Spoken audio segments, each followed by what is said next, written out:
ำคืนวันเหมือนไง เป็นคำคืนวันผลสิบเป็นคำคืนกำเดินสุด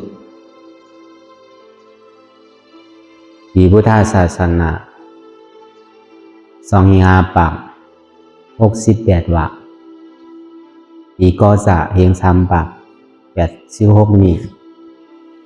ปีขีดวันที่10 เดือน10 ปี2-24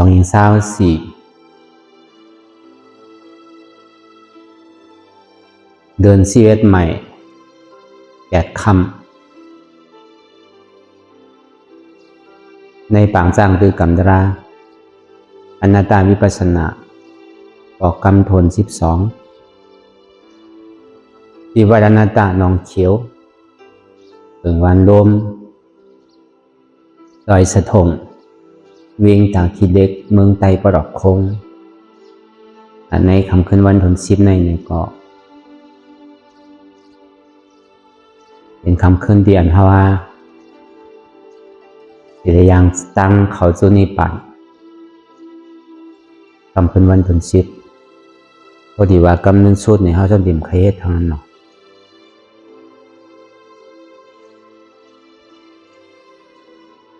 แล้วก็วันนั้น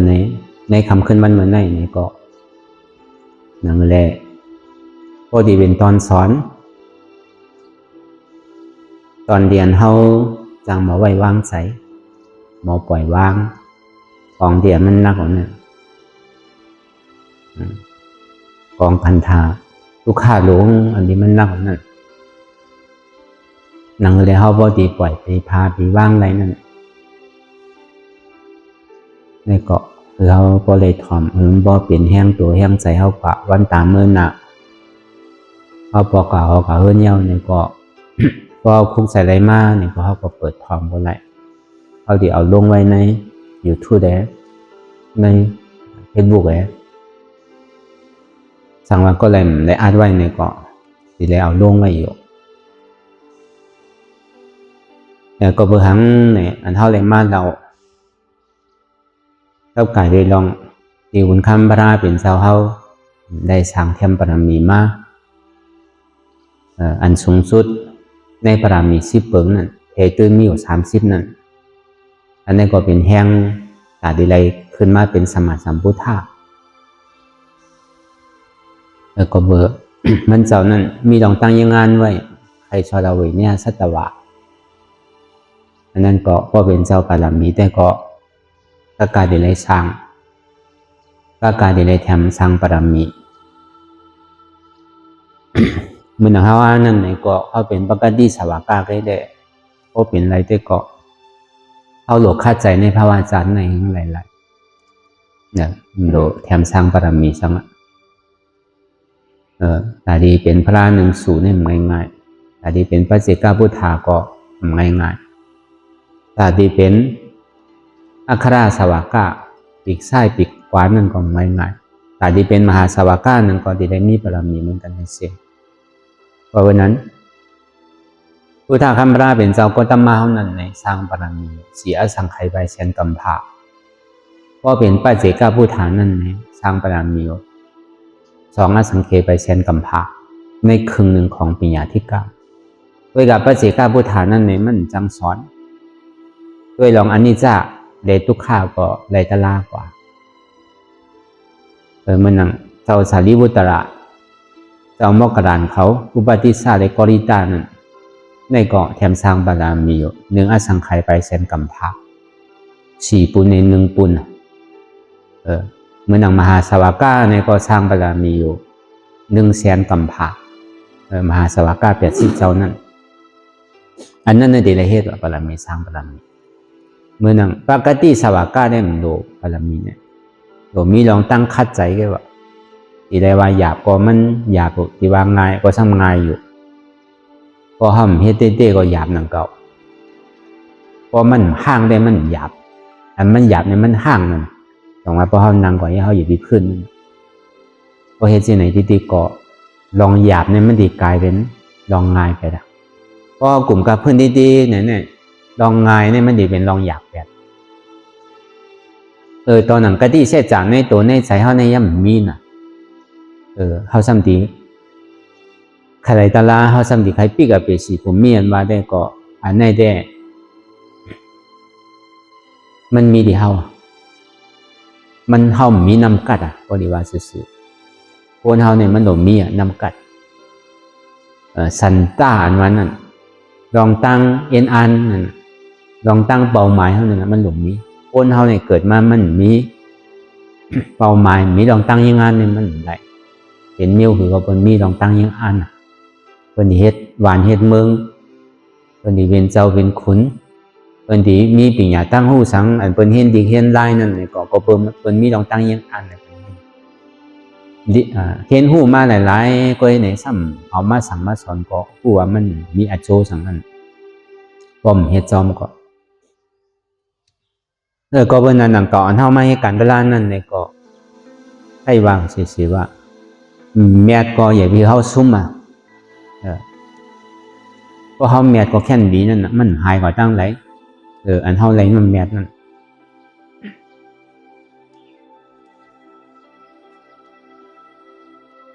ด้วยการห้อมพยายามนั่ง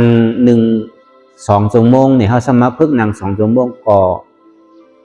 ปกติแล้วว่าเป็นน้ำแม่อยู่กำซ้ํตีใจโตกันเนาะเฮานั่งไหล2 ชั่วโมงเนี่ยตึกซุ่มว่านี่ทำดีใจตกด้วยการต่อทั้งนามาเนี่ยก็คือมันโตตอนหรือในก็เฮาว่าเหยียบมันถอยกะอันเฮายามนั่งได้1 ชั่วโมงเฮาสำคัญนั่งไหลมา1 ชั่วโมงค่อย2 ชั่วโมงนี่ก็ได้ว่าน้ำแม่อยู่นั่งเก่าอันเฮายามนั่งเฮาซ้ำนั่งไหลนี่ก็เป็นน้ำแม่นั่งเก่าอันเฮายามพื้นเฮาซ้ำพื้นนี่ก็เป็นน้ำแม่นั่งเก่าอันเฮาซ้ำใกล้ๆพื้นในเฮาลูกดีนี่ก็ซ้ำเป็นน้ำแม่นั่งเก่าป้อมลูกเต้นหลีนั่นน่ะพอเมียวเป็นไก่ก็มันงอมอยู่เนี่ยก็มันแตกพองมันห่างพองก็ยังแค่นเดี๋ยวสิมันดีห่างเสียงนั่นน่ะพอมันใกล้ลูกหนาเนี่ยก็มันดีเย็นเป็นไข่ห่างลาก็ดีห่างไปละตีเกียรติสุดมันเนี่ยก็อันเท่ามันลูกตีมค่ายดีนั่นเนี่ยก็มันแตกอะไรเสียงก็อันห่างก็ดีมีอันแตกก็ดีมีนั่นน่ะปอกดีมาเดี๋ยวเอาทั้งกว่าพอเป็นเช่นนั้นพอเขาไก่ง้อมมันแหลมค่ายยายมันเนี่ยก็มันง้อมหลายหอยก็มันได้แตกหลายหอยไข่นั่นอันมันใกล้ค่ายใกล้หนึ่งนั่นมันบอกว่ามันแตกเสียงนั่นน่ะมันก็เหมือนนั้นหนังเก่าการเอาให้การตลาดนี่ก็ก็เบอร์นั้นในคือมีเสียจาดรานั่นน่ะเพราะว่าสัจจาปรมีว่ะเสียจาปรมีเนี่ยคือป้อเหมือนหนังเจ้าวิทุราปันดิตาวะอันนี้เจ้าวิทุราปันดิตาเนี่ยมันเจ้าเลยสร้างปรามีเสียจาปรามีสูงสุดมีกติเสียจา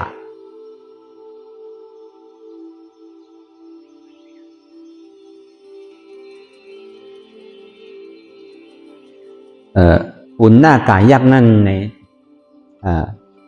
มันมีกติเสียจาในปุณณากายักษ์ก็เปิดมันตกลงไว้มันติเมื่อจอมอยู่ในก็มันก่อมเสียกติเสียจามันนั่นน่ะไว้ใจมันนั่งวิทุราปันดิตะมีกติเสียจาเนอปุณณากายักษ์ยักษ์ปุณณากานั่น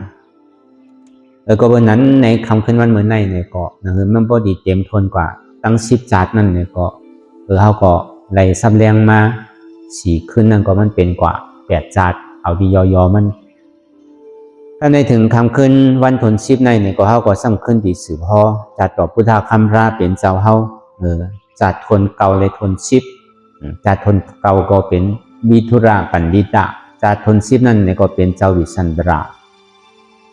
อันนี้2 จัดเนี่ยเขาที่เอามาได้พอผันอันเขาเป็นผู้ปฏิวัติจ้างตื้อกรรมคือเขาพอหมอไว้วางใสคือเขาพอมีกติเสียจาในการเรียนเขาเฮ็ดอยู่นั่นก็เป็นนั้นนั่นแหละ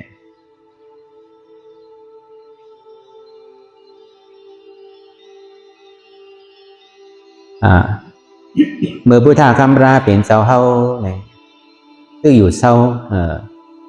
ในวัดเจตบุญขอหน้าท่าเป็นนิกาชเทมันเจ้าก็เลยฮอตราปันเจ้าสังขายาหานว่าเขาเป็นเจ้าสังขายาหานเป็นคนให้การตลาดในคืออะไรมีเสียจาว่ะ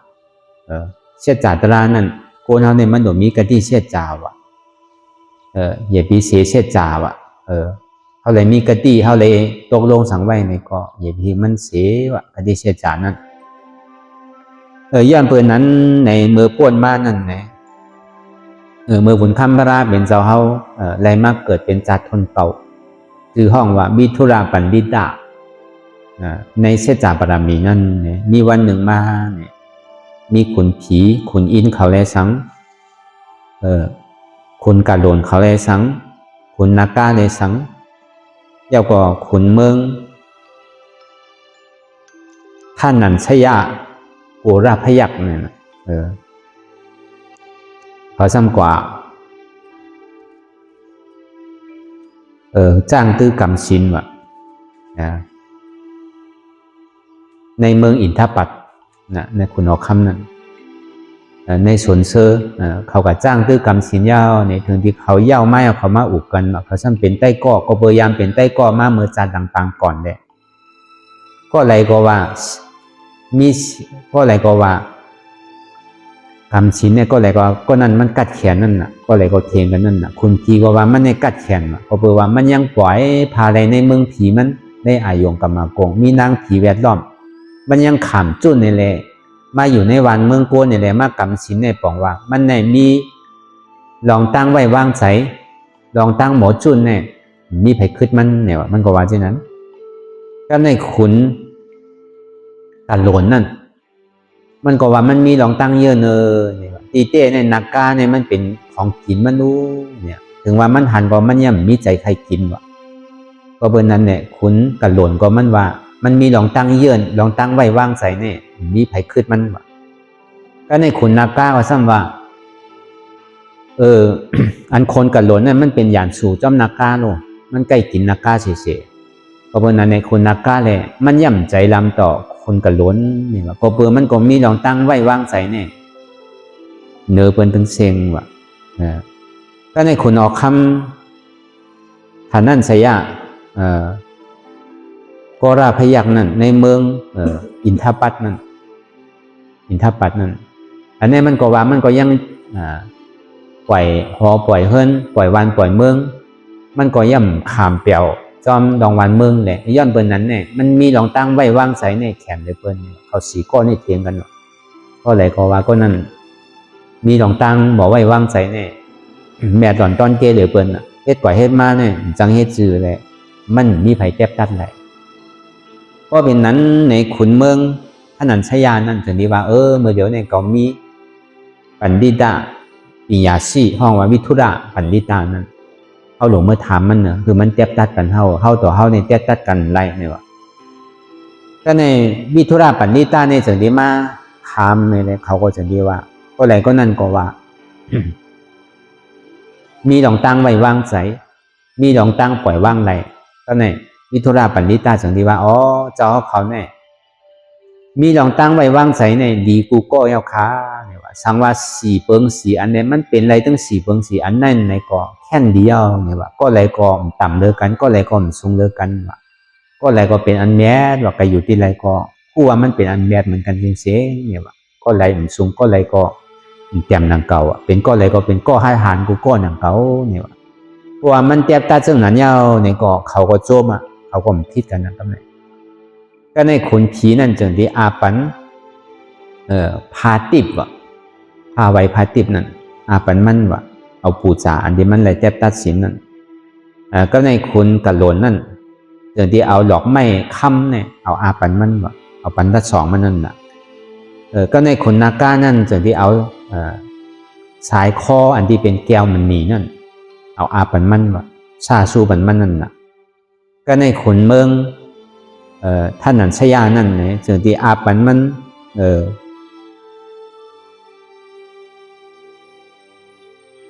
โวอันเด้งโนมนั่นโวโนมนั่นหมื่นโตวะแล้วก็โวอุสุภราชอันเป็นตัวผู้อันมีกำลังแห้งนั่นอาปัน1 ตัววะยาวก็เป็นม้าอาชานีนั่นอาปันอยู่10 ตัววะยาวก็วันใน16นั่นอาคือมันเป็นก้นเก็บขอนกินวะอันนี้ชาสู้บันมันก็ ก็เป็นที่นั้นยาวเนี่ยก็ไหลก็นั่นก็ห้านใจแหละคุณผีก็ปอกขึ้นเมืองผีคุณนาก้าก็ปอกขึ้นเมืองนาก้าคุณกะโหลนก็ปอกขึ้นเมืองกะโหลนขุนเมืองพนันชยาเนี่ยก็ปอกขึ้นเมืองมันก็ในขุนนาก้านั่นเนี่ยจะมีการลาดในเมมันวะอ๋อเมื่อเดี๋ยวนี้เขากวาดในเมืองโกนมาแหละเขาเลยกะเอากำสินกำทำแหละซ้ำเลยกะทมยาวิทุราปันดิตานั่นเนี่ยมันหมอฮอตลาแข็งอ่ะยาวกว่ามันหมอแทบตัดแข็งอ่ะย่ำเป็นนั้นแหละเอามาเราเนี่ยเมมันวะเมมันซ้ำชื่อว่านางวิมาลาวะคนนักกายิงนั่นเพราะว่ามันได้ยินเสียงว่าวิทุราปันดิตาในหมอฮอตลากัดแข็งอ่ะสังว่าที่คือโผมันห้องมาเนี่ยก็โผมันเอามาวะมันดีเป็นกรรมมันสุกซักเลยแหละเพราะเป็นที่นั้นเนี่ยก็มันป่าปิญญานั่นน่ะเพราะเป็นที่นั้นก็เฮ็ดอยู่ดีก็เฮ็ดอยู่ดีมากก็นอนนี่แหละโผมันก็เข้ากับถามคุณนักการนั่นเป็นหือหลานางเฮียงอยู่ดีฮะเป็นสังเนี่ยวะอยู่ดีย้อนเบอร์สังเล่มอยู่ดีละเนี่ยวะเมื่อเดี๋ยวเนี่ยป้อมไรกินป้อมไรหมักหัวใจวิทุราปันดิตาได้คานั่งติ่มโมหายบอกอะโลมันใจเมียวเปิ้นอ่ะอันนั่งใครไรนั่นมันเหมือนหนังเสียงกึ่งเมืองอ่ะขุนเมืองเขาตั้งโมตั้งเสียงในจุมปูติเปนั่นเขารอบข้อมไว้วิทุราปันดิตาในกระโจที่ไรถึงตัวมันเนี่ยมันง่ายมันเป็นไรวะมันเมียวอันของนั่งใครไรอันว่าเนี่ยมันเป็นไรอย่าไปใครย้อนเนี่ยวะเนี่ยวะเพราะเป็นที่นั้นมาเนี่ยพอมันนอนจอมมีมันเนี่ยก็เลี้ยงวิทนาปลายดีกว่าเฮ็ดมันหนังเพียงใส่ล้ำนั่นน่ะมันก็ใจมันดีชีวิตว่ะอะดูที่เฮ็ดซื่อเนี่ยที่ก็เอาซื่อเนี่ยมันก็เฮ็ดใจมันดี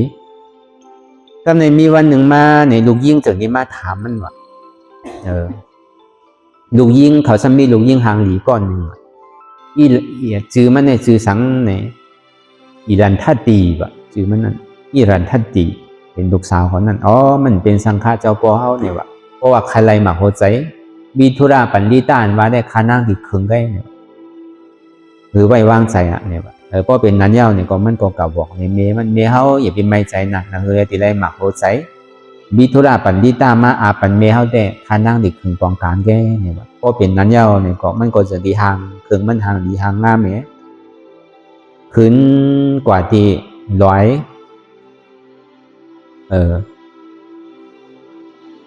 การากิลีนั่นตั้งสูงมาในมีอยู่10 โยชนาวะก็ในพวกเป็นที่นั้นมันก็กากาพ่อนในเลยห้องเพียงห้องกว้างไม่เลยมันก็ว่านั่นนะสังว่าใครก็ไรเสมว่าเป็นผีก็ไรเสมว่ายักษ์ก็ไรเสมว่าในป่าหิมะบุญตาเนี่ยคนท่าหน้าในเสมว่าวันนั้นที่มีลองตั้งน้ำกัดแต่ที่เอาหมักหัวใจวิทุราปันดิตามาอาปันคานั่งนั่นคานั่งที่ย่อมเป็นเมนมันก็ว่าที่นั้นเนี่ยมีวันหนึ่งมาเนี่ยปุ่นหน้ากายยักษ์นั่นขี่ม้าเสียนทู่เลยเนี่ยวินกว่ามันก็ขึ้นกว่าเมืองพีที่กะโทษหาคุณพีสีเจ้าเขานั่นน่ะมันก็ขึ้นยินว่ะก็เนี่ยพอมันมาหันนางอิรันทัตติเนี่ยมันมีใจหักกำเหนียวว่ะนางใครไรหังละเนี่ยว่าเมื่อเดี๋ยวเนี่ยสังวะปีเฮาก็เลยมาหัวใจวิทุราปันดิตามาอาปันคานั่งในคานั่งที่ย่อมเป็นเมียเป็นดีเป็นไรมันก็ซ้ำกะมักตากะหันเนี่ยก็หักเอาน่ะเพราะเป็นที่นั่นไปหังเนี่ยว่ะอีเครื่องปองการให้มันมาไหลแก่เนี่ยเพราะเป็นที่ไหนก็มาแหล่งเนี่ยว่ะอีละท่านตีนั่นจนที่ห้องมันเข้ากับในเมืองนักกายเนี่ยก็บอกปันปอปันเมว่าเมื่อเดี๋ยวเนี่ยปุ่นหน้ากายยักษ์นั่นเมื่อเอามาโหดใสวิทุราปันดิตานั้นมาอาปันว่ะพ่อเมเขาก็พร้อมอ่ะเพราะว่าเอามาอาปันเต้เนี่ยก็ที่อาปันน่ะลูกยิ่งเนี่ยเพราะเป็นที่นั้นตกลงกันไล่ใจกันที่นั้นเจ้าเนี่ยก็ปุ่นหน้ากายยักษ์นั่นถึงที่ขี่ม้าชินทู่มันเนี่ยวินถึงกว่า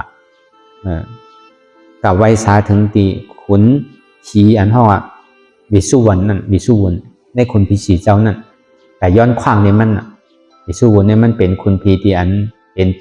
ฉลาอันยักษ์เสียงนั่นน่ะมันก็ย้อนขอคอยกำนึงสุดมาเนี่ยคุณพีนั่นก็ปั่นขว้างมันเมื่อใครเมื่อก็เมื่อเลยเพราะเป็นที่นั้นยาวเนี่ยก็มันถึงที่ขึ้นกว่าดีร้อยเลยมันมีเสียงหวยนึงว่ะเสียงมันนี่โจตลานั่นพอเฮาว่นสังเฮาใครหันสังเนี่ยมันออกมาเสียงว่าในเสียงลูกนั่น เพราะเป็นนั้นมาเย้าในของมันจังที่ไล่เสียงในขี่มากกว่าผ่านเทศหนังเหมือนหนังเป็นลูกอ่อนก็ในคนมาสู้กันในวันในเมืองในขุนเมืองพอมาสู้กันเย้าในซึ่งมันก็จังดีกว่าตามันก็จังดียับลูกแก้วมันแน่ๆเพราะขุนเมืองนั้นฐานนั้นใครอ่ะนะก็ไม่ขุนเมืองท่านนั้นชยานั่นใครอ่ะนะเพราะใครอ่ะเนี่ยมันจังดีตาว่าพอเขามาเรียนสกาเนี่ยนะสกาเนี่ยสกามันเนี่ยมันดีเป็นไม้ไว้เลยเป็นมีหมากแต่ดีเลียดแต่ดีเลียนนั่นเพราะว่าไข่เป้เนี่ยก็เพราะว่าคาซุ้มเนี่ยคาดีเอาเสียงในปันเจ้าเว้ยกับพวกคำซุ้มเนี่ยอันคาไรเนี่ยอันคาไรเนี่ยเจ้าดีเลยปันเนี่ยตกลงกันเช่นนั้นว่ะก็ในขุนเมืองจังดีว่าอันเก่าปันไรเนี่ยโตเก่าอ่ะเย่าก็ลุงเมฆเก่าหวานเมืองเก่าอันนี้เก่าปันไรว่ะเดือดเสียนั่นเนี่ยเพราะเมื่อคาไรก็เอากันเสียงก็ปันอยู่เพราะเป็นที่นั้นมากก็หนังฮือเลยขุนเมืองเนี่ยมันติ่มเป็นกรรมมันนั่นในสิ่งที่ห้องเอาขุนเมืองตั้งหมดตั้งสิ่งอะไรมาลงคือเป็นซักเสลงได้มือเป็นซักเสเพราะว่าก็หลายการเนี่ยก็ดีเลยปันเหมือนอันการตกลงกันไว้เพราะเป็นที่นั้นมาเย้าเนี่ยก็เอาก็เรียนก็ในขุนเมืองเนี่ยมันเรียนในเมื่อโหดูมันได้ก็เรียนดีว่ะก็หามันดีตกขุนยักษ์เนี่ยมันซ้ำมียักษ์ตัวเนี่ยมันซ้ำพูนอ่ะมันกัดจี้สั่งอะไรวะหมักใครตกตีไรสกาเนี่ยมันใครเขาอ่ะใครเขาอ่ะใครหายอ่ะใครหายอ่ะโขงไม้เขาเนี่ยซ้ำเอาคำเฮ็ดวะดุกสกาเนี่ยในซ้ำเอาเงินเฮ็ดวะก็ในขุนเมืองนั่นก็มันก็ตกไรดีอ่ะโมโหดูเงาปึ้งมันขุนยักษ์นั่นก็มันเฮ็ดสื่อก็มันเอาใจ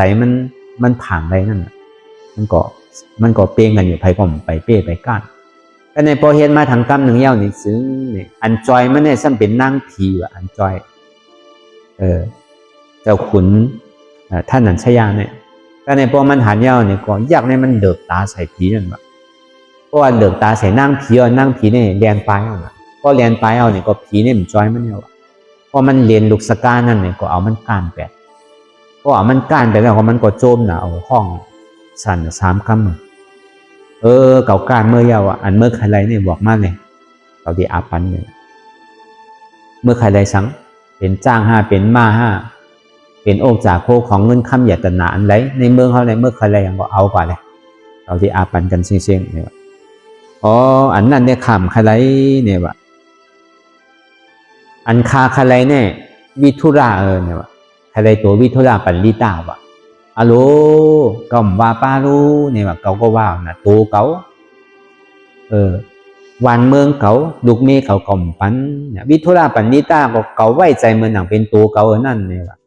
เขาก็พิดกันเนี่ยเทงกันว่ามั่นใจเนี่ยวะแต่เขาเนี่ยหลัดกรรมเนี่ยมือหูลูกเป็นเปิงหนึ่งไหวมาซ้ำเป็นเปิงหนึ่งเนี่ยวะเพราะเป็นที่นั้นเนี่ยหนังคือมันตีเป็นตะยาหนังคือมันดีสั่งนั่นซ้ำจนกว่าหาวิทุราปันนิตาคือเทียบตัดวะวิทุราซ้ำปันเทียบตัดซื้อหือเนี่ยของว่ามันว่าไว้3 เมียวเนี่ยปันโลคุณเมืองเดียวก็ไหวเหมือนหนังตัววิทุราปันนิตาเนี่ยเหมือนหนังเป็นตัวมันนั่นเพราะเป็นที่นั้นในวิทุราปันนิตาเนี่ยจึงที่แยบตัดว่าอันเป็นคาเบอร์เนี่ยมีอยู่4 ก้อว่ะคาตั้งแต่เกิดว่ะอันเป็นลูกจางเบอร์นั่นนะเป็นลูกจางเป็นคาใจเบอร์นั่นคาใจเบอร์ตั้งแต่เกิดว่ะคาใจเบอร์เตียนเอาเงินกับไทยมาว่ะเป็นคาใจเบอร์เตียนคาใจแผ่นดินเมืองว่ะย่าก็เป็นคาใจก้นหวานก้นเมืองเนี่ยมันเป็นคนหวานคนเมืองเป็นพองงามเมืองเช่นนั้นนะในคา4 คาเนี่ยคาเป็นคาคนหนึ่งคาเป็นคาตัวหนึ่งคาตั้งแต่เกิดมานั่นนะก็เปิดคุณออกคำเนี่ยเรียกมันตั้งแต่เรียกมาว่ะไหวใจเหมือนหนังโตมันไหวใจเหมือนหนังน้องมันไหวใจเหมือนหนังโตมันว่ะมันหักหนาวก็เบอร์มันมีปีญาตั้งหูแหละเพราะว่ามันแตกตัดจินอันยาวเนี่ยก็ขุนหน้าแต่ยักษ์เนี่ยตบมือ3 กำว่ะมือโหดูก็เจ้าเขาก็การคากำในก็เจ้าเขาก็ซ้ำการคาทางนี่ของว่าวิทุราปันนิตาเนี่ยมันดึงโดดตัดแทบซื้อนั่นน่ะวิทุรานี่ก็ซ้ำเงือเต้นว่ะทั้งตีตัวเจ้าเก่าตีเต้เอาตัวรอดอยู่ก็ซ้ำเอารอดซ้ำมาตัวเจ้าเก่าเนี่ยเหมือนหนังเป็นก้นถาดเหมือนหนังเป็นก้นใจเหมือนหนังเป็นก้นคาได้เนี่ย ก็ในขุนเมืองก็ซ้ำใจลำห้างมันว่าอ๋อเขากั้นไว้ใจมันเหมือนหนังน่องเขาก้อนหนึ่งมันซ้ำต่างมันซ้ำบ้วนมาเขาเป็นปีมันในเนี่ยซ้ำว่าบ้วนเขาเป็นลูกน้องเอาบ้วนเขาเป็นเจ้านายมันเนี่ยมันก็ใจมันดีเพราะเป็นที่นั้นมายาวเนี่ยก็มันจะดีย้อนขว้างที่ขุนหน้าไปยากว่าเขาขอเวลา3 วันว่ะเขาดีกับบอกลูกบอกแม่เขาดีเฮ็ดอันที่มันมีหลงตั้งกันมันข้างไว้เขาดีเฮ็ดเย้าๆเขาดีมาจอมมือเลยเนี่ยเพราะเป็นที่นั้นมายาวเนี่ยก็เนี่ยว่าขุนเมืองในหู้ว่าติ่มไรพบไรญาวิทุราปันดิตาทั้งเราเนี่ยนังคือแหละวิทุราปันดิตาติ่มเมื่อยเอาก่อนนังคือแหละตีสั่งถูกได้ก็ฮอตลาปันเท่าอีกนึงเลยวิทุราปันดิตาเขาจังที่ฮอตลากับการเลยลองอันเป็นขุนเมืองนั่นที่ไรอุบานอุบเมืองซื่อหือที่ไรตัวขาวันคนเมืองซื่อหือในตลาดดีขุนเนี่ยมันมีชิปเปิงเจ้าอย่าไปลวงอย่าไปลืมอันใกล้เฮ็ดใกล้สังใกล้ปันใกล้คือใกล้ใกล้โจมก็ต้องเฮ็ดอยู่เสียตัวฮักขาวันคนเมืองตัวถึงดุกตัวถึงเมตัวถึงไหวใส่มันหนังเป็นตัวเฮาก้อนหนึ่งมันก็ฮอตลายยาวไอ้ก็ไหวเสียนั่นเนี่ยก็มันก็อำลาคนออกคำเนี่ยสำคัญปอกว่าที่เฮิรนมันเนี่ยมันจะมีลูกใจอยู่3 ก้อแต่ในลูกใจหลวงมันก็แนบแดนมากกว่าลูกใจน้อยมันเนี่ยกอดไอ้ก็มันก็ใครเนี่ยลองตั้งมันเนี่ยแหละเขาก็ให้ห้องเมื่อเนี่ยไรปอเนี่ยว่าเมื่อได้ดีโยเนี่ยว่ามันไรก็มีกระดิ่งเสียใจเอาว่ะเสียใจของเขาเนี่ยติ่มปันลู่เนี่ยว่าก็เป็นนั้นในก็มันก็จะที่สั่งสอนลูกมันเมมันนั่นเมียวเขาอยู่จอมขุนเนี่ยเขาอย่าไปกะเฮ็ดทางเหมือนขุนว่ะเพราะกว่าในวันในเมืองเนี่ยเมียวขุนกะตั้งนานเนี่ยเขาอย่าไปกะเฮ็ดตั้งนาว่ะมันก็สอนไหลเจอไหลรองสอนบรรลุมันนั่นเขาเป็นคาวันเป็นขุนนั่นเขาอย่างดีกับเข้เขียงขุนเขาโหลดได้หมอหยุ่มย้ำนับถือผู้ดีต่ำดีสูงเนี่ยก็มันก็สั่งสอนลูกมันแหนวายเสียนั้นมาก็สั่งสอนก้นวันก้นเมืองมันก็อ้อนกันมาถอนกระดามันก็ในพอจับมือมันตีมือยาวเพราะว่าขุนหน้าไก่ยักษ์มันก็ซ้ำอยู่ไว้ตีหอมันไปอยู่ไว้ตีหอมันอยู่ก็เพราะนั้นในแรงมันจึงดีกว่าที่คุณเอาข้ามเนี่ยกับอำลาเป็นหัวยาวก็เปิดว่าข้ามเตียบตัดเหมือนหนังใจเฮาเจ้าเฮาใครเป็นนี่แหละย้อนเปิ้นนั้นเนี่ยขามาย้อนขว้างอย่าปีมันมีเพียมีไฟอย่าปีปันอัดแต่ตั้งพี่ไข่กัเนี่ยพอเปิดขาเตียบตัดลองเช็ดจ่าเดียวมันเป็นเหือขาก็เตียบตัดตามนั่นก็เนี่ยมันก็อำลาคุณนี่ก็มันก็ปอกมากครับเนี่ยพอมันปอกมายาวเนี่ยก็ปุ่นหน้ากายยากนั่นเนี่ยก็ขี่ม้าสินทุ่ยก็คือมันยิบหาม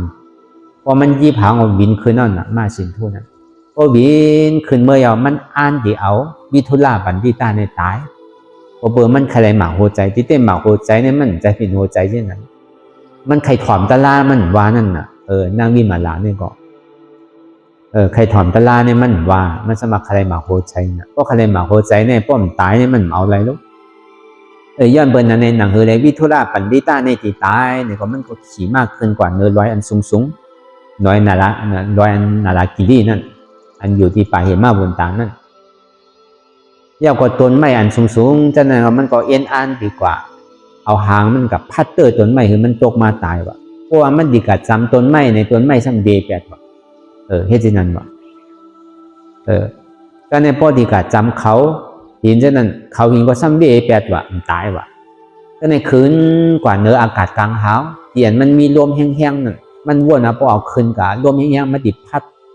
ขาพัดมือมันปอดกะแต่กะเป็นไรปอดหลายอันเนี่ยมันถึงดีตายก็คืนเมื่อตึงเหนือเนี่ยรวมอันพัดแห้งทำขึ้นแก่เลยเฮ็ดจืดกว่ามันจังตายวะแต่ในมันก็คือในลงมาดีไปลอยนาดกินดีเลยแต่ในมันซ้ำเอาตัววิทุราปันดิตานั้นจับฟืดลงกว่าเนื้อร้อยเนี่ยเนื้อร้อยสูงเนี่ยฟืดลงมาเนี่ยเป็นสังหวะตายวะถ้าในวิทุราปันดิตาเนี่ยถึงที่ว่าอย่างไรเขาก็ยามเป็นยานสูกันที่อย่างมันสำคัญปองการตาที่คาแฮมเขาเนี่ยมันมีรองตั้งสังอาเนี่ยมันจะดีถามว่าปุณณากายากว่าเขายามเป็นยานสูกันเขายามพิษใจเมื่อมันเป็นรองสังที่เตะที่อย่างเมื่อใครเอาเขาตายเนี่ยมันก็ถึงที่ใครเราเนี่ยวิทุราปันดิตาว่าคนนักกามันเลยถอนตะลาเจ้าเฮาเยาแหละมันกับวอกนี้นางวิมาละเพราะนางวิมาละใครถอนตะลาเนี่ยแหละเพราะมันได้ถอนตะลาเนี่ยมันติดตายวะย้อนเบอร์นั้นแหละ มันจังดีว่าคือมาเอาหมักหัวใจเจ้าเฮานั่นน่ะกับปันแบบบ่ว่ามันเลยหมักหัวใจเจ้าเฮาอยากก็มันติ่มตายว่ะมันบาสินั้นอ๋ออันเมื่อมันก็ป่องใช้คำเดียวกันน่ะอันว่าที่นั้นได้มั่นใจเนี่ยหมักหัวใจได้มั่นใจเนี่ยว่ะมันไข่ถอมตะลางนั่นเนี่ยว่ะย้อนเปิดสังในเมื่อซ้ำมาเฮ็ดที่ไหนย้อนเปิดคาอะไรดูยิ่งนั่นนึงพวกขาเอาเนี่ยหมักหัวใจมันมาแต่เขาดีอับดูยิ่งบันคาย้อนเปิดนั่นแหละคำมาเอาหมักหัวใจเจ้าเฮาเนี่ยมันจะดีสั่งสอนมันใจที่นั้นคุณน่ากายากเลยว่ะมันใครถอนตะลานั่นเลยว่ะนั่นคือแล้วเมื่อบอดีไรลูกยิ่งเขานั่นอีดันท่าตีนั่นเกาดีคึงปองการเมื่อได้เนี่ยว่ะเพราะเมื่อใครไรเนี่ยจนก็เมื่อหาเขาแรงเนี่ยเพราะเป็นนั้นในก็มันจึงดีเอาจนวิทุราปัญญิตาลงเมืองหนักเมืองหนักกาพอลงเมืองหนักกายาวเนี่ยก็มันก็หาคุณเขายามทบกันนั่นน่ะคุณนักกาน่ะมันจึงดีกับฮอตราปัญคุณนักกาอันเฮาเป็นคุณนักการในเฮาหลวงมีใจเมตตาเดินลุงน้องตัดเปเฮามีใจอิดูเขามีใจเมตตาเพเขาเผอเขาเลยหักเลยแป้งเขาเป็นดุเขาเลยสังเป็นเมเป็นผัวเลยสังเลยอยู่เลยลุ่มล่ากันกว่าพอเป็นที่นั้นยาวเนี่ยพอฮอตลาปันขุนนักกายาวเนี่ยก็มันสำคัญเขาเมื่อปีฟองอันนั่งวิมาลานั่นเพราะอันนั่งวิมาลาหันมันยาวเนี่ยก็อันเนี้ยวิทุราปันวิตานั่นใจอ่อนเลยพอเป็นที่นั้นก็มันเกิดตีฮอตลาปันนั่นน่ะฮอตลาปันนั่งวิมาลาว่านั่งวิมาลาได้มันจึงดีถามหลายคอหลายอันที่มันใครถามนั่นน่ะตานเท่าดีคือเอากัดเย็นอะไรนั่นการตั้งดีในติเลเฮ็ดสังพองเนี่ยก็มันก็สั่งสอนปันคุณนักตาคืออะไรมีใจเมตตาเมตตาปันเขาอันจะเป็นลูกน้องตะเป้คืออะไรมีศีลมีธรรมคืออะไรมีใจอิดูเดือเปิ้นใช่ไหมมันก็ฮอตลาเมืองหนังฮอปันคนเมืองนั่นหนังก็เป็นเช่นนั้นก็เขาโพเมนักการนั่นก็ห้านใจกว่าเพราะห้านใจกว่าเย้านี่ก็เขาจึงได้ยอมยกเอานางอรันธาตีนั่นอาปันคือเป็นเมมันเตเพราะอาปันเมมันเตเอาเนี่ยก็มันก็โจมนะเพราะมันโจมเย้าเนี่ยก็มันก็จึงได้เอาวิทุราปัญญิตานั่นปอกขึ้นมาส่งขึ้นมันจึงได้เอาเกี่ยวอันที่มันได้มานั่นอาปันวิทุราปัญญิตาดูเกี่ยวมันนี่เนี่ยมันนี่จตราเพราะเป็นนั้นก็วิทุราปัญญิตาเนี่ยจึงได้สั่งสอนคุณหน้าไปยากว่าคุณหน้าไปยากว่ามันมีสองเปิงเลยว่าอันถูกเมื่อถูกตีด้วยซ้อมนั่นว่าอย่าไปทัดหนึ่งอย่าไปเป็นถาดมียิ่งว่าสองมาเนี่ยอย่าไปเฮ็ดให้อันเป็นมิตรว่ะอันเปิ้นเป็นมิตรต่อเฮาอันเปิ้นดีต่อเฮาอันเปิ้นเฮ็ดสังเฮาเนี่ยเฮาอย่าไปเฮ็ดให้ต่อเปิ้นว่ะเพราะเป็นเช่นนั้นก็มันฮอตราปัญญาก็ปุณณปัญญาก็จมเสื่อๆแล้วก็วิทุราปัญญิตาก็สำคัญในปอกมาเมืองขึ้นอันในสอนให้เขาฮู้ว่าในเสจจาปรามีนั่นหนอร่องพระเป็นเจ้านั่นผู้ว่าปอมือของมันตีตายมันก็ยังขำจุ่นนี่แหละอินเสกติเสจจาอันนี้เขาว่าเสจคือมีเสจจาเหมือนหนังคนออกคำเหมือนหนังวิทุราปัญญิตาอันนี้จัดทนเขาก็ในจัดทนชิบมาเนี่ยคือมีตาหน้าเหมือนหนังคุณวิสันดราอันนี้เป็นจัดสุดท้ายจ่าเตียนพระเป็นเจ้าช้างปรามีมาเป็นจ่าสุดท้ายกำนำเด่นในปลอกโค้งในเป็นใกล้เอาทำวิสันดราเอามาฮอมาสังกัดเนาะมันมีอยู่13กันน่ะตัสสะปอนเนี่ยยิมาปาเนี่ยตนาขันเนี่ยวันนาปาเวจุฬาปนมหาปนนั่นน่ะจุฬาปนมหาปนยาวก็ขุมาราวันนั่นน่ะมัททีนั่นน่ะสกาวันนั่นน่ะมหาลาภเนี่ยสกติหน้ากรมีอยู่13กันอันนั้นแต่ที่ยาวมันก็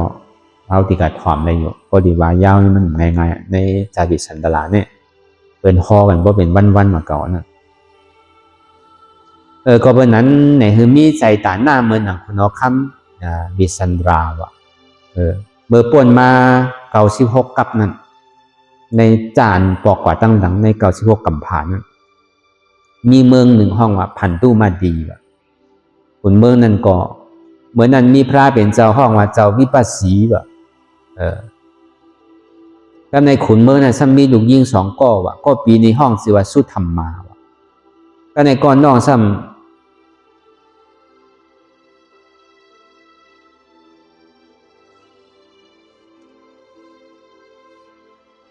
มี2ก้อปีน้องก้อนน้องเนี่ยมันต้องว่าก็ปีในห้องสุธรรมมา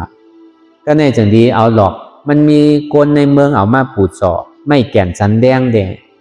ดอกไม้คำอ่ะเอามาปูดเจาะก็ในคุณเมืองเขาจังดีอาปันก็ปีอันเป็นแก่นจันแดงนั่นอาปันก้อนน้องอันเป็นดอกคำนั่นก็ในเขาจังดีว่นว่าเขาที่เอาเมื่อดูต้านปันคุณออกดูต้านปันพระเป็นเจ้าวิปัสสีว่ะก็ปีในซ้ำสุดต้องว่าตั้งนาทาปลายมาในคือคาไรเป็นเมพระเป็นเจ้าหนึ่งสูว่ะนางสุธรรมานั่นเอาแก่นสันเป็นห้องว่านามฉาเลี้ยงนั่นน่ะนามฉาเลี้ยงนั้นมันหายากนะลูกเพราะพิมพ์ปันเนี่ยมันอยู่ในมุกป่าหิมะบนตาก็ในก้อนน้องซ้ำเอาดอกไม่ค้ำนั่นน่ะดูต้านปันพญาพระเป็นเจ้าวิปัสสีซ้ำสุดต้องว่าวันนาทาปลายมาสังวาคาเกิดมาในโตคาในหือมีดอกไม้เป็นทางดอกไม้ว่ะถึงดีกำนึงสุดมาเนี่ยคือคาไรตลาทูตลาดเนี่ยอะไรชุดจัดชุดปังว่ะพอเปลี่ยนสิ่งนั้นมาแล้วเนี่ยก็ไหวเสียพระราเป็นเจ้าสู่ตั้งนาพวกเขาตายไปแล้วเนี่ยก็นั่งสู้ธรรมะเนี่ยซ้ำขึ้นกับเกิดในเมืองผี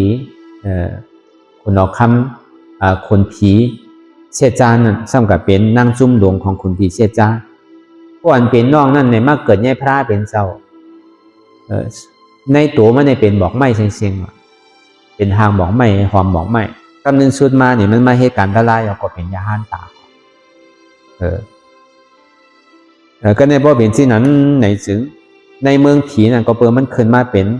นางจุ่มหลงของขุนอีเนียวแหละ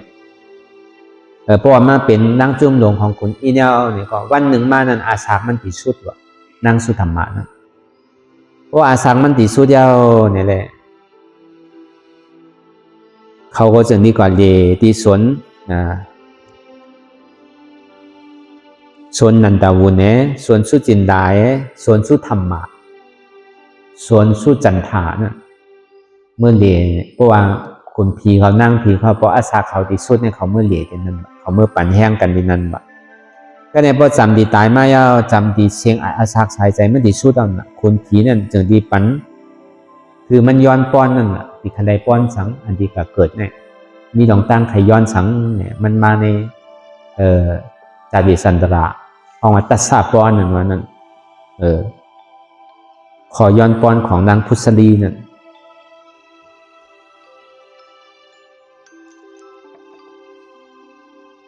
มันย้อนป้อนหนึ่งเนี่ยคืออยู่ในภาษาในเมืองสีพีว่ะคือได้เกิดในเมืองสีพีคืออยู่ในหอภาษาว่ะสองมาเนี่ยคือหมักตาเนี่ยเพราะเหมือนหนัง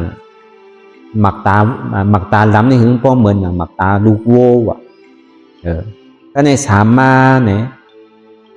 คือมีกิ้วลำโมเสว่ะสี่มาเนี่ยคือห้องชื่อว่าพุทธลีว่ะหามาเนี่ยคือมีลูกใจวุญปรามีเยาก็คือมีลูกใจเตียนมีเจตนามีใจกู้โสตั้งดีว่ะคือมีลูกใจอันทรงอยู่ทรงตั้งนั่นน่ะก็ในหกมาเนี่ยเพราะว่าต้องมาเนี่ยอย่างคือต้องย่านว่ะเหมือนหนังพวกเราธรรมะล่าเนี่ยก็ต้องมาเนี่ยต้องมันใหญ่ๆมากเนาะเพื่อการนั่งพุทธลีเนี่ยใจว่ะพอมันมาเตะลูกมาเตะปฏิสันติในต้องมันก็ต้องเนี่ยใหญ่ย่านเหมือนเปิ้นว่ะในความสูยอนมันนั่นข้อที่7เนี่ยโน้มเตียนมันปั่นดุกนั่นในก็อย่าพี่มันย่างสีปอกว่ะอย่าพี่มันเหี่ยวสีปอกว่ะอันนี้กำยอนมันนะก็ในข้อที่8มาเนี่ย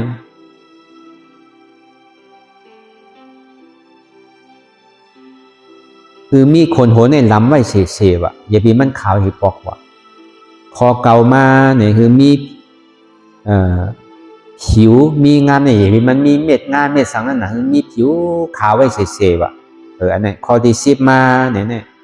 คือมันมีอ่านหน้าตาดีปล่อยอันก้นตกคุกตกคอกอะไรวะมีอยู่10เปิงก็เนี่ยคนผีก็ปัน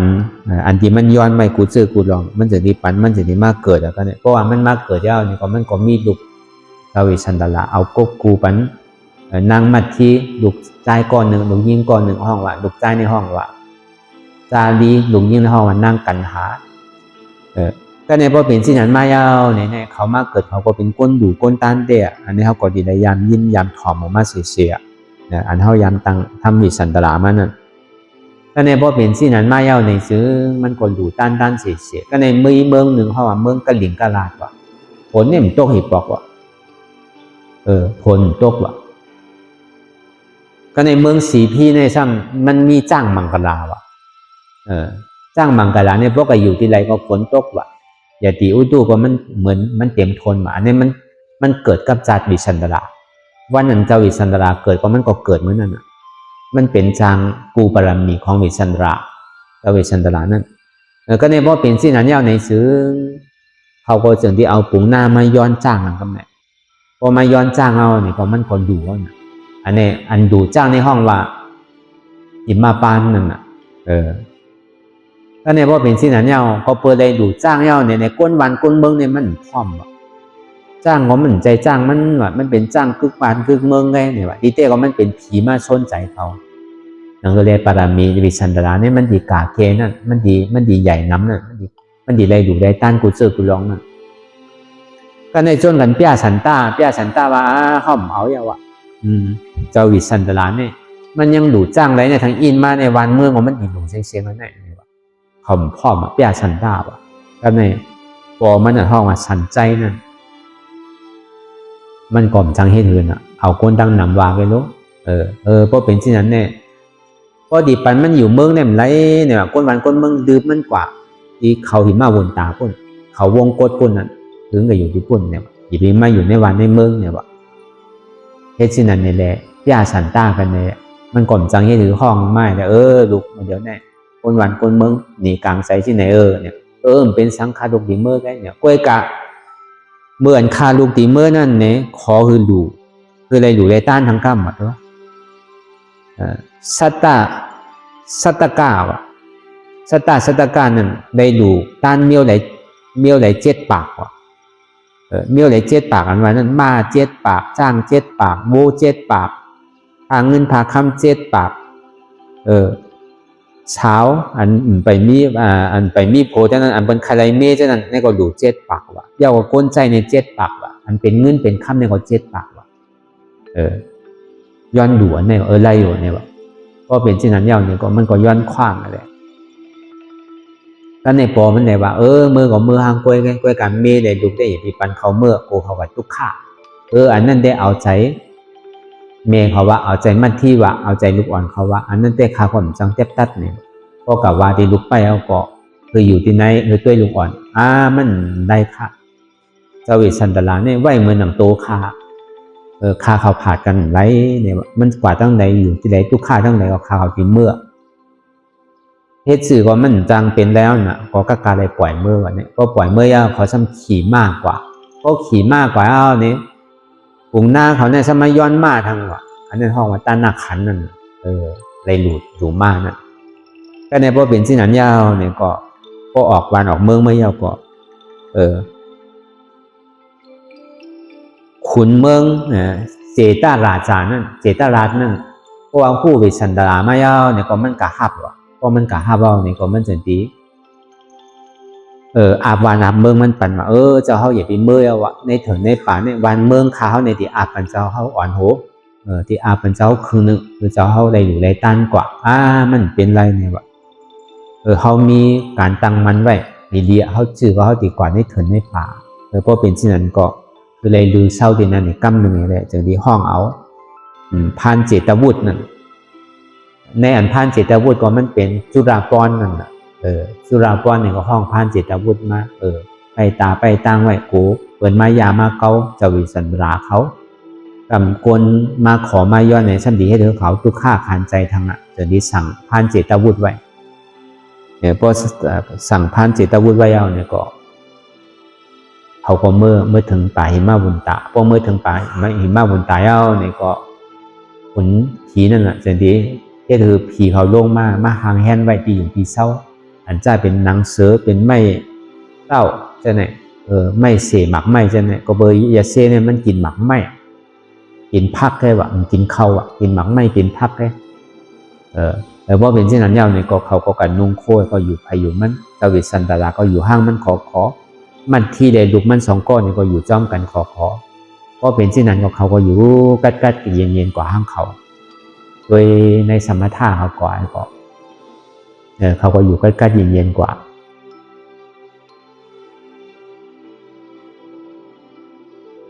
ก็ในพอเป็นที่นั้นมาในสิ่งที่มีเมืองหนึ่งเมืองกระดิ่งกระดาษว่าอันนี้ซ้ำมีปุ่งหน้านั่นน่ะปุ่งหน้าอันหมอย้อนนั่นน่ะย้อนมาเอาเงินกับผักในใต้กอมันก้อนนำเป็นน้ำมาใต้กอมันซ้ำเอากว่าจ่ายเชียงถึงวันหนึ่งมันมาย้อนเมียก็ไม่ก็เมียเนี่ยจังที่อาบลูกยิ่งบันนั้นห้องวันนาอมิตาตาอันในห้องวันจู้จอกนั่นห้องวันนาอมิตาตาเป็นจู้จอกก็เป็นที่นั้นเนี่ยก็มันก็ซ้ำพอเมย์มันสอนดีน่ะมันก็เอาน้าอมิตาตามาเนี่ยก็บานลองโคเลี้ยงบานลองนั่งก็มันก็หามาเตียกปันมีนาตีปุนพรเป็นเมย์เนี่ยก็ดีได้รุ่มลาเจ้าโผนั่นน่ะก็ในอันใจอยู่ในวันนั้นเมย์เขาเฮ็ดที่นั้นวะก็ขอหันเมย์จู่จอกเนี่ยเขากะว่าห้างเมย์เขาว่าตู้เปิ้นยังเฮ็ดที่ในศูนย์เนี่ยเฮ็ดซ้ำกะลาเมย์เขาป้อเมย์เขาทั้งวันน่ะก็ในเมย์เขาก็เจ็บใจเลยเพราะว่ามันกะตักน้ำสักโคเนี่ยก็เมย์เขาก็ด่า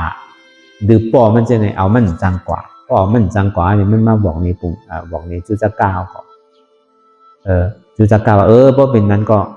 นั่งอย่าไปเมื่อเขาดิเวนโกนกับตักมาปันก็ไล่ไงวะเพราะเขามีกลใจเนี่ยมันไล่แบบเมื่อเดี๋ยวได้ยินข่าวว่าเจ้าวิสันดาเนี่ยเป็นก้นอยู่ก้นตาเนี่ยว่ามันมีลูกยิงไว้2ลูกยิงก้อนหนึ่งลูกใจก้อนหนึ่งลูกไก่ย้อนลูกใจลูกยิงมาเฮ็ดเป็นก้นใจเขาเพราะเป็นที่ไหนจังดีพร้อมเพราะฉะนั้นก็มันกลมเดือแล้วน่ะหักเมย์ก็หนอกเมย์อ่อนน่ะหัวเท่าเมย์ช้ำเด็กลงแต่พอเป็นที่นั้นเนี่ยก็มันก็จังดีกว่าย้อนนั่นก็ไหนกว่าที่เมืองสีพี่ก็กระถามถึงเจ้าวิสันดราก็ในกวนวันกวนเมืองหู้เมื่อเนี่ยที่มาเฮ็ดเถอะเจ้าวิสันทุกข้าเนี่ยเมียวเคอปุ่งหน้าสุกเมียวเคอพามสุเนี่ยหมอย้อนเป็นแบบย้อนจ้างย้อนมาอย่างก้าที่มาย้อนอย่างทางกรมหู้เมื่อที่เฮ็ดเถอะวิสันดราในทุกข้าเขาก็ลืมมันวะลืมป้อลืมลำมันวะพอเมื่อฮัดเอาก็โน่นปุ้นเนี่ยวิสันดราเนี่ยก็อยู่ที่เขาวงกฏปุ้นเนี่ยอยู่ป่าหิมะบนตาเพราะว่ามันในยินชื่อว่าวิสันดราเนี่ยก็อยู่ที่ป่าหิมะบนตาเนี่ยมันก็เมื่อวะมันก็ไปคัดใจเมื่อที่ปุ้นแต่เนี่ยพอมันเมื่อยาวเนี่ยก็มันกระทบยาพันจิตบุตรมันก็กระทำข่าวเงาเจ้าวิสันดราเห็นชื่อมันก็คุกใจอะไรกันเดียวว่าอันนี้มันดิมาญาเจ้าวิสันดราเนี่ยมันดีกับย้อนดูคนนั้นเนี่ยมันก็ใจลำมันเลยเอามามันหาตัวนี่ปล่อยครบอ่ะอยากว่ามันเรียนขึ้นก่อนเนื้อตัวไม่เลยก็ในมันจะมีอย่างนั้นน่ะจุจักการนั่นมันจะดีว่าขำใจมากหลายๆเมื่อเดี๋ยวเนี่ยคาเป็นก้น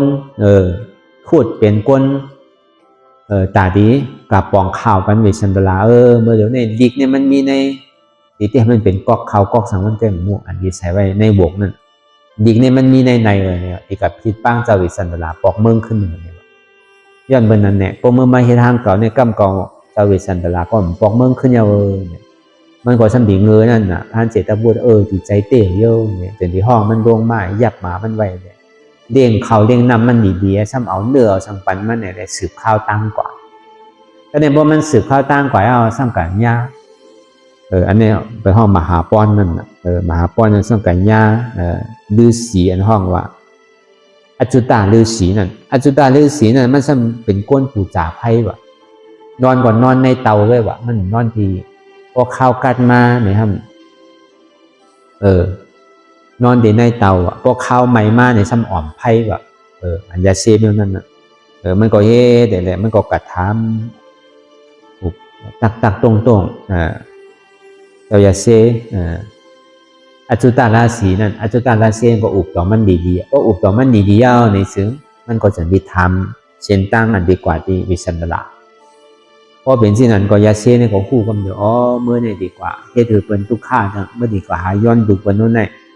ดีกว่าย้อนสังทางก่อมมูดดีกว่าย้อนเมย์ไปนะย้อนดูบนก่อมมูด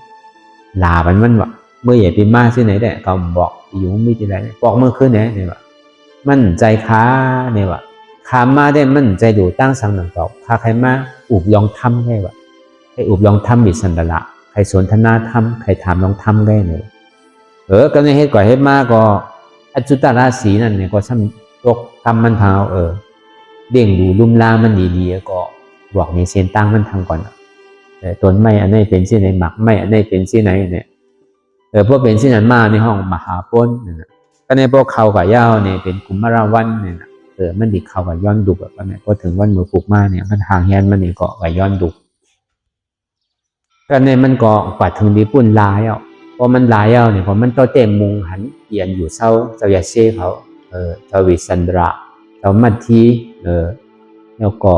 จารีกันหาเขานั้นเพราะมันดีครึ่งกลางกว่าได้มันช่างถูกมันดีอยู่ไว้เพราะเมย์มันกว่าหาดุกหมักไม่มากมันเลยก็เอาไปกับย้อนเหมือนนั่น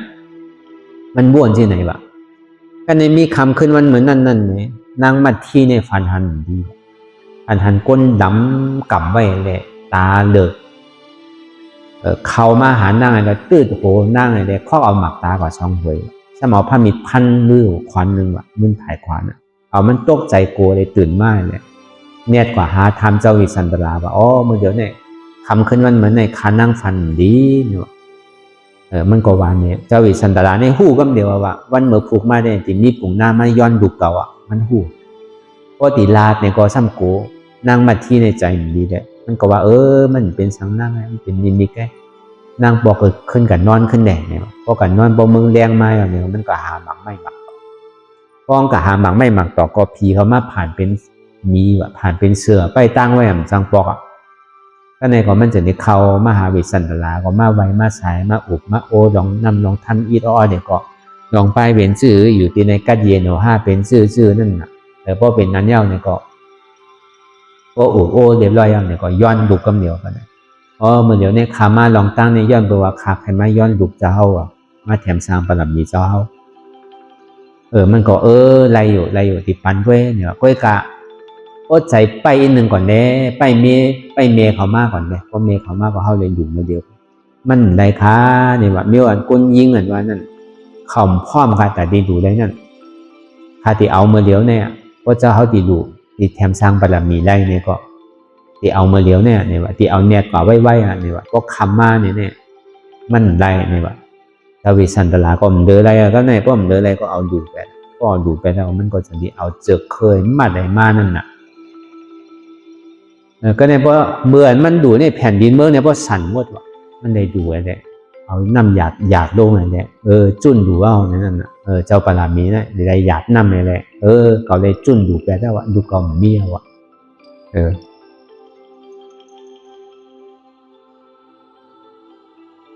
มันจะดีตัดกามันด้วยครับนั่น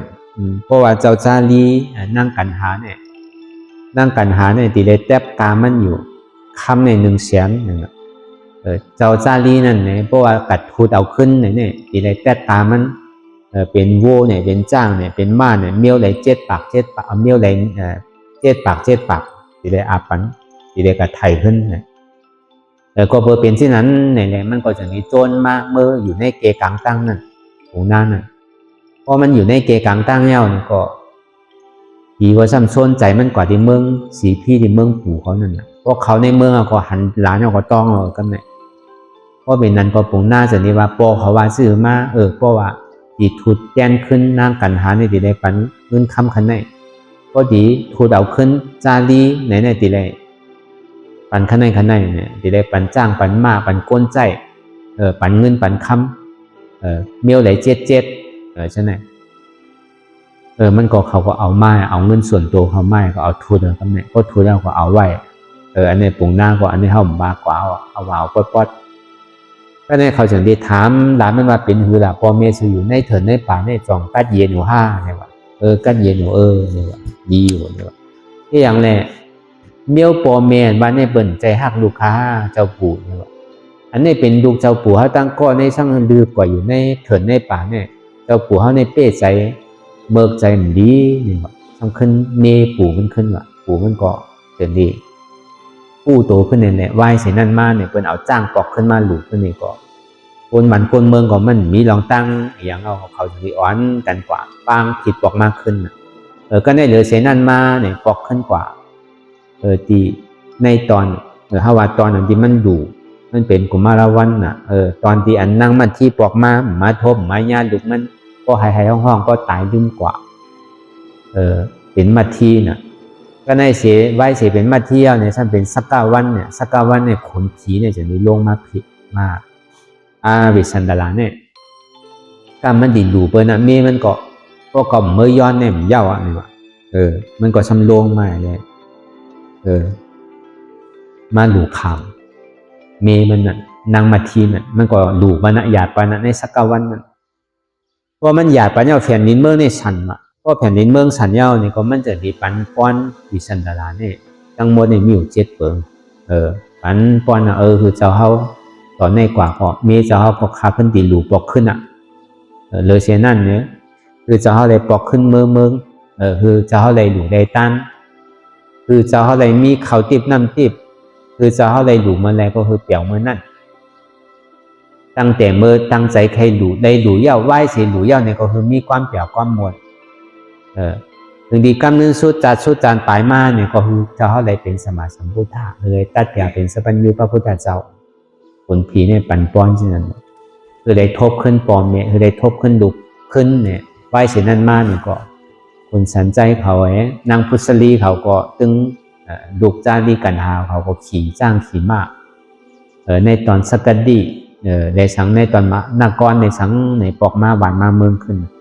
ก็เป็นนั้นก็วิสันดาราก็ได้มาหลุมมาต้านขึ้นได้มาเป็นขุนวานอุเมืองขึ้นไหว้เสียเขาตายก่อนเนี่ยไปอยู่ที่เมืองตุสีดาศาสนาอายุอาสาเขาแต่ละมีเนี่ยเต็มเมื่อเจ้าวิสันดาราเมื่อตัดหน้าปารามี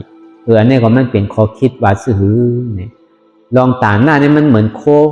เป็นมอเป็นสังเฮาเตี่ยมันมีน้ำไว้นั่นว่ะคือถอกแปดเซ็งว่ะตาหน้าลองดูลองตั้นเนี่ยอีปีมีใจขี่ใจเหนียวว่ะ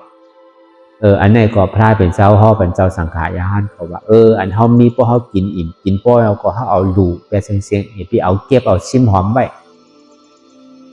มันเหมือนหนังหมอเหมือนหนังหวาดเตี่ยมันเต็มไว้พวกเฮากินเสียงเฮาดูเมื่อก็เฮาดอกคบหมอมันไว้ทั้งนี้อีปีมันเด้อว่ะอันเฮากินเสียงอันเฮาดูมอันเฮาเก็บไว้เด้อฉะนั้นนั่นเนี่ยได้เป็นเจ้าก็ลองเวสันดารานั่นเนี่ยก็มันเจ้าเอาลองเรียนกับชอดปันพี่น้องมันเจ้าอะไรเมื่อผลหาเงินหาแก้วตกลงมานั่นอันนี้มันเป็นจัดชุดจัดเชียงตาเวสันดาราเนี่ยอันนี้ก็สอนให้รู้ว่าตาที่เป็นพุทธะคัมภราเป็นสาวมาในขามจุนวานจุนเมืองขานจุนลูกจุนเมนั่นน่ะก็เพิ่มไปยามดูลูกมาเตอร์นั่นน่ะอันนี้ก็ประมาณลูกว่าก็ปารามีเนี่ยเต็มกว่าพอเต็มกว่าเอาก็เป็นคุณพี่อยู่เมืองตุสิตะพออยู่เมืองตุสิตะเพราะว่าถึงสิงขาข้าวยำอาสากลเฮาลงมาอย่างนี้ก็ขึ้นมาเกิดเป็นเจ้าใจสิทธัตถะเลยพอถึงอายุ29มาออกบวชก็ออกบวชแล้วก็เลยตัดแผลสัพพัญญูเมื่ออายุ35ท่านได้สั่งสอนเอาไว้เนี่ยสัตวาในข้าวตั้ง45 วาดุมเมื่อ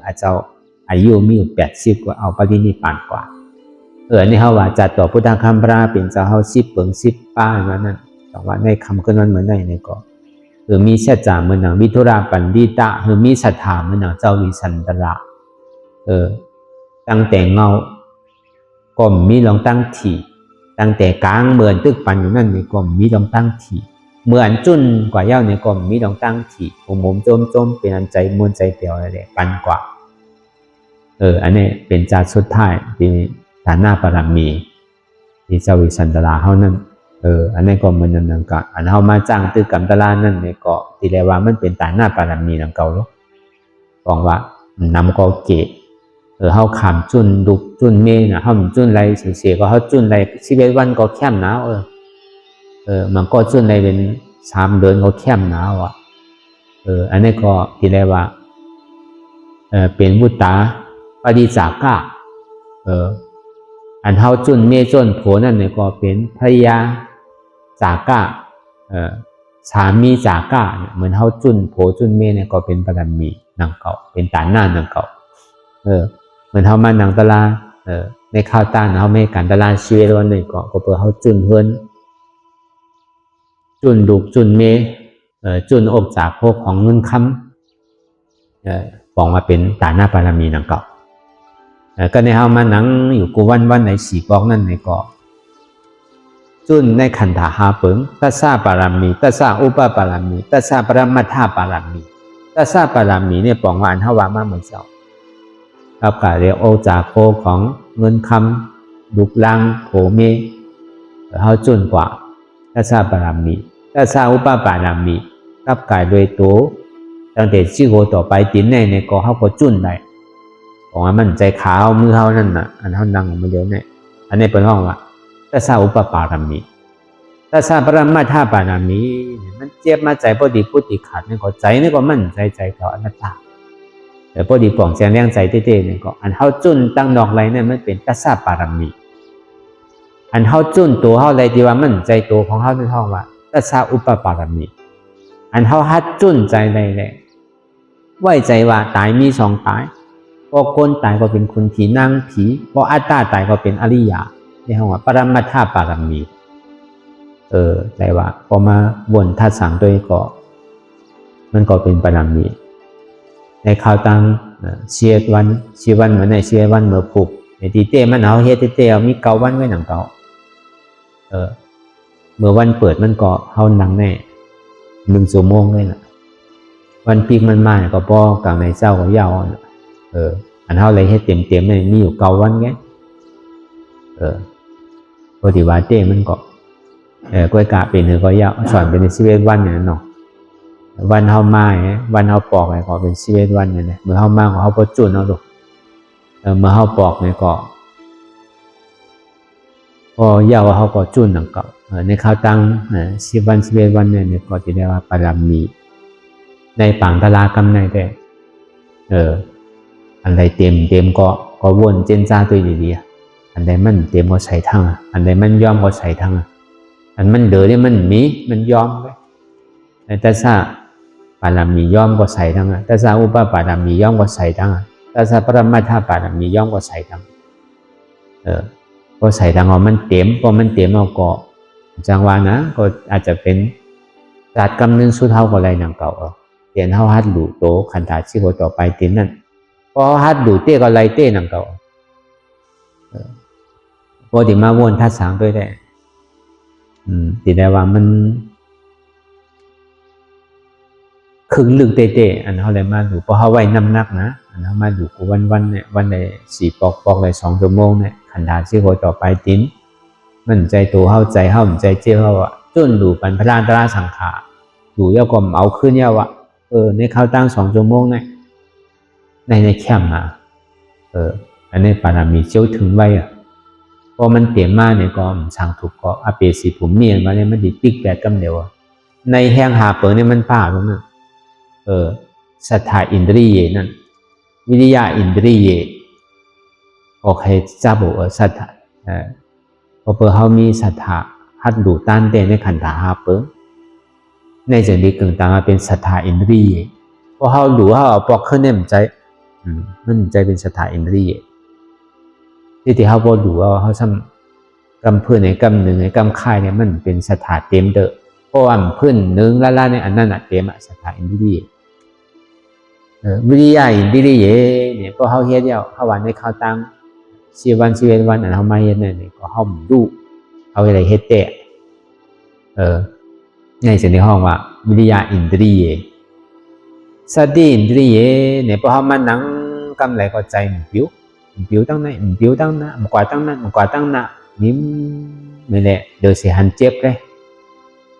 เดี๋ยวเสียหันทุกข้าเลยอันในห้องว่าสติอินทรีย์สมาธิอินทรีย์นั่งไปสื่อสันควันยกย่ายค่ายห้องตั้งมันขึ้นหนึ่งจะไหนเพราะว่าสมาธิอินทรีย์อินทรีย์สมาธิที่สมาสังกัปปะพอมันตื่นกว่าดีโตก็มีโตตื่นมาดีใจก็มีใจตื่นมาดีเจ็บก็มีเจ็บตื่นมาดีโหก็มีโหใช่ไหมใจโหเก่าใจขาเก่าใจมือเก่าใจโตเก่าใจเก่าใจเจ็บเก่าไม่เป็นอนัตตาอัตตาสมาเป็นโหเก่าขาเก่ามือเก่าโตเก่าใจเก่าเจ็บเก่ามิจฉาทิฏฐินั้นมิจฉาสังกัปปะสังหนึ่งไปในพื้นไปในค่ายไปในลายไปในเปิดตามื่นตาในมองขี่มองข้าวมองย่างเนี่ยมิจฉาทิฏฐิมิจฉาสังกัปปะเกิดขึ้นมาอย่างนี้ก็สมาธิที่ลองตั้งหันหมันแม่นั่นใจโหเก่าใจขาเก่าใจมือเก่าใจตัวเก่าใจเก่าใจเจ็บเก่ามันเป็นอนัตตา ในห้องสมาธิที่สมาสังกัปปะซ้ำอ่ำหนึ่งอ่ำพื้นอ่ำโต้งอ่ำค่ายอ่ำไล่อ่ำเปิดตามื่นตามองขี่มองข้าวมองย้ำเป็นหนึ่งก็ยับตายมีสองตายอัตตาตายคนตายเป็นผีคนผีนางผีเป็นเทวาวุฒเทวาราเนี่ยนะอัตตาตายเป็นอริยะภัยตายก็มันซุ่มอ่ะไว้ใส่ที่ไหนก็อันนี้แห้งหาเปิงเนี่ยเพราะมันเต็มมายาวเนี่ยก็อินทรียะหาเปิงพอเต็มมายาวเนี่ยก็มันหอยกว่าถึงที่โหหาพระราหามันนั่นพระราหานี่มันเป็นผลมันผลของอโจอโจเนี่ยนะห้องว่าผลอโจของเหตุหักเอาอจองอินทรีย์แต่อินทรีย์หาเนี่ยมันเป็นอจองตัดติไรผลโหหาเนี่ยมันเป็นของผลเป็นอโจผล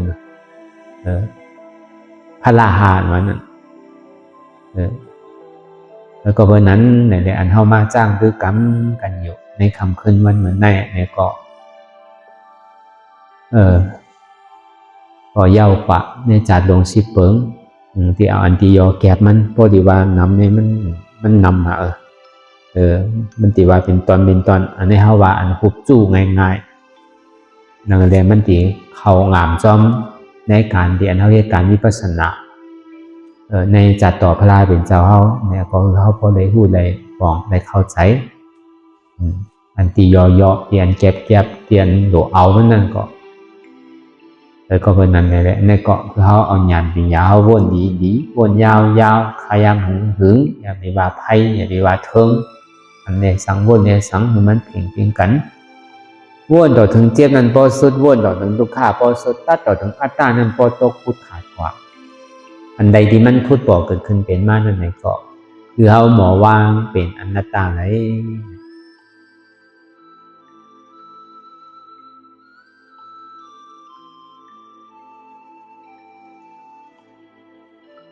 อจองทุกขะอโจทุกขะอจองทุกขะဆိုတော့สมุทัยเสียใจอโจทุกขะဆိုတော့ทุกขะเสียใจဒီအရိယစေကြ၄ပါးဆိုတော့ဒုက္ခစေကြสมุทัยစေကြနိရောဓစေကြမဂ္ဂစေကြအကြောင်းဒုက္ခအကျိုးဒုက္ခဆိုสมุทัยစေကြဒုက္ခစေကြအကြောင်းสุขဆိုတော့မဂ္ဂစေကြအကျိုးสุขဆိုတော့နိရောဓစေကြ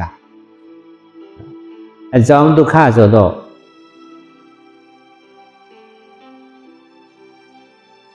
ကိုယ်လို့ရှိတယ်ငါလို့ရှိတယ်ကောင်းလို့ရှိတယ်စိတ်ကောင်းလို့ရှိတယ်ပိုက်လို့ရှိတယ်အင်းလို့ရှိတယ်စိတ်လို့ရှိတယ်စိတ်လို့ရှိတယ်ငါလို့ရှိတယ်ဒီအကြောင်းဒုက္ခ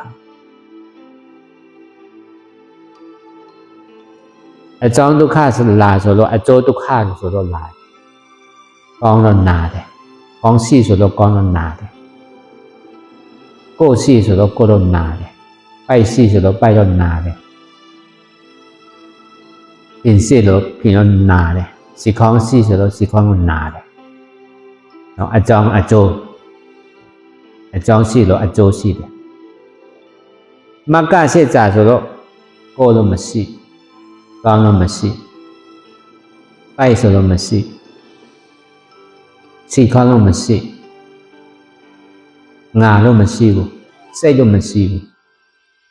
နာဆိုပူဆိုကျင်းဆိုအေးဆိုတော့ဒုက္ခရှိကြတယ်ငါမဟုတ်ဘူးအနတ္တကိုယ်တော့မရှိငါတော့မဟုတ်ဘူးအနတ္တစိတ်တော့မရှိငါတော့မဟုတ်ဘူးအနတ္တနာဆိုတော့မရှိဘူးအနတ္တဒီမဂ္ဂရှိကြတယ်ကိုယ်မရှိအတ္တဒိဋ္ဌိဝိသိကိစ္စပျောက်သွားပြီဆိုတော့နိရောဓစေတ္တာဆိုတော့ရောက်ပြီနိရောဓစေတ္တာဆိုတော့နိဗ္ဗာန်နိဗ္ဗာန်ဆိုတော့မမွေးမနာမတည်ဘူးနိဗ္ဗာန်နိစ္စสันติสุขอมตะนิพพานနော်မဂ္ဂစေတ္တာဆိုတော့สมาธิတိဒုက္ခစေတ္တာတိสมาสังกัปปะဒုက္ခစေတ္တာဆိုတော့ငါမဟုတ်ဘူးအနတ္တสมาธิတိဆိုတော့ကိုယ်တော့မရှိငါတော့မရှိနော်နာတော့မရှိစိတ်တော့မရှိဘူး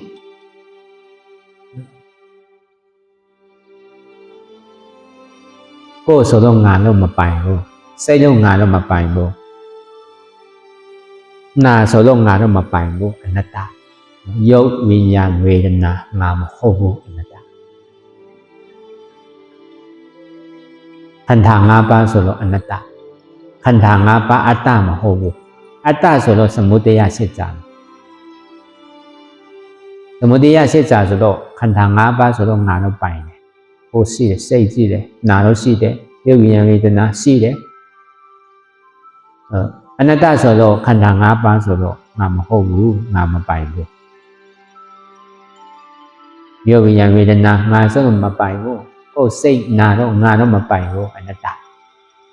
နော်ရူပခန္ဓာအနတ္တဝိညာဏခန္ဓာအနတ္တဝေဒနာနခန္ဓာအနတ္တสัญญาณขันธาอนัตตาสังขารนขันธาอนัตตาสัพเพสังขารอนิจจาสัพเพสังขารทุกขาสัพเพสังขารอนัตตาสัพเพธรรมะอนัตตาเอโกธรรมโมอนัตตาတော့เนาะธรรมะအလုံးမှာလို့အနတ္တတစ်မျိုးสัพเพธรรมะอนัตตาสังขารအလုံးဆိုတော့မွန်မဲကိုခဏခဏဖိဖိဖိပက်ပက်တယ်ဒီဖိဖိပက်ပက်ဆိုတော့ဒုက္ခတော့ရှိတာပေါ့ခန္ဓာ၅ပါးสังขารအလုံးမှာစကြဝဠာအလုံးမှာလို့မွန်မဲဖိဖိပက်ပက်ဆိုတော့ဒုက္ခပဲရှိ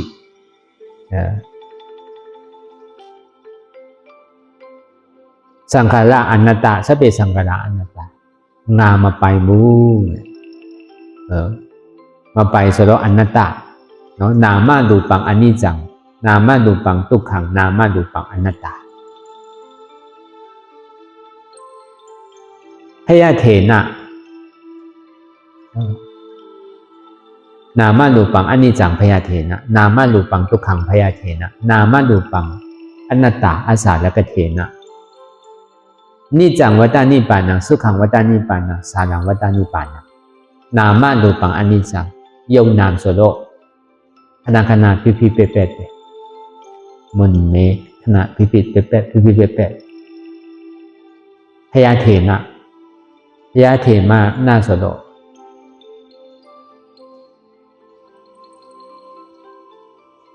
นิจจังวัฏฏานิพพานังนิจจังဆိုလို့ရှိတယ်ရှိဆိုလို့နိဗ္ဗာန်ရပြီဆိုတော့နိจจังတယ်สุขังလို့ရှိတယ်နိဗ္ဗာန်ရောက်ပြီဆိုတော့စန္တိสุขရှိတယ်อาสาและกเถนะสารังวัฏฏานิพพานังနိဗ္ဗာန်ပရမံสุขังကိလေသာအလုံးပျောက်သွားပြီနိဗ္ဗာန်တော့ရောက်သွားပြီနိရောဓစစ်ကြနော်ပါလာလာဆိုတော့ဟိုလို့လာဟိုမရှိဆဲတော့လာဆဲတော့မရှိနာတော့လာနာတော့မရှိမိစာသံဃာပဆိုတော့လဲတယ်မျက်စိတော့ဖွင့်လေသူတို့မိစာဒိဋ္ဌိမိစာသံဃာပဆိုတော့သမာဓိတိသမာသံဃာပဆိုတော့ငါမဟုတ်ဘူးငါတော့မပိုင်ဘူးအနတ္တကိုယ်တော့နာစိတ်တော့နာငါတော့နာကိုယ်ဆိုတော့အကြောင်းဒုက္ခနာဆိုတော့အကျိုးဒုက္ခစိတ်တော့အကြောင်းဒုက္ခနာဆိုတော့အကျိုးဒုက္ခငါဆိုတော့အကြောင်းဒုက္ခနာဆိုတော့အကျိုးဒုက္ခကိုယ်မရှိစိတ်တော့မရှိနာဆိုတော့မရှိဆိုတော့နာတော့မရှိတော့ဘူးကိုယ်မရှိဆိုတော့နာတော့မရှိစိတ်မရှိဆိုတော့နာတော့မရှိငါမရှိဆိုတော့ငါတော့မရှိနာဆိုတော့မပိုင်ဆိုတော့ငါတော့မဟုတ်ဘူးအနတ္တရုပ်ဉာဏ်ဝေဒနာအနတ္တ